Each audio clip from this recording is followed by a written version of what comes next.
Welcome back. It's 5:50. Time for your morning news now. Bond is set for the Eau Claire homeless man accused of sexually assaulting a child. 36-year-old Ray Jackson is facing felony charges of second-degree sexual assault of a child under the age of 16. Also, child enticement and kidnapping. According to the criminal complaint, he lured a 14-year-old girl into a porta potty before sexually assaulting her. Jackson is being held on a $200,000 cash bond. If convicted, he faces a maximum of 65 years behind bars. He'll be back in court May 28th.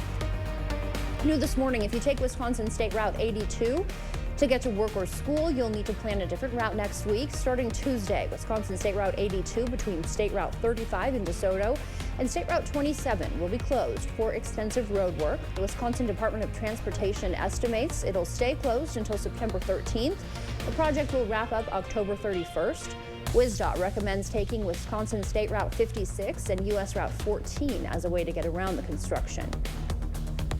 Minnesota environmental advocates say a new state law will expand public water protections statewide. State statute defines public waters, but the DNR also has a list of them in its public waters inventory.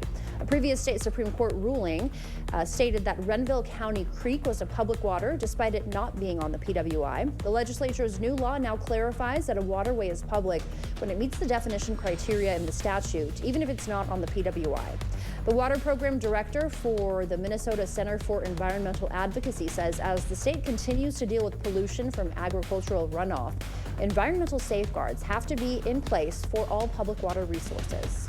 Our permit requirements are there to mitigate impacts, not necessarily to stop projects altogether, but to make sure that they're designed in a thoughtful way. These are really important public water resources, and they deserve to have those protections. The law also gives the DNR $8 million over the next 8 years to update the PWI list to limit confusion with farmers. Gear up for an action-packed weekend in the Coulee region and Chippewa Valley. Sparta will host a free farmers market tomorrow in Mueller Square on the bridge and in Creekside Village. In Eau Claire, the Plus will host comedian Nina Martinez Rutherford on Saturday for ages 18 and up. Tickets are $15 in advance or $20 at the door. Doors open at 6 p.m. and the show starts at 7. And finally, for you race fans, catch the 12th annual Spring Shootout at the Mississippi Thunder Speedway tonight at 7. Tickets are $25 for adults, $23 for seniors, and $5 for students. Kids 12 and under are free.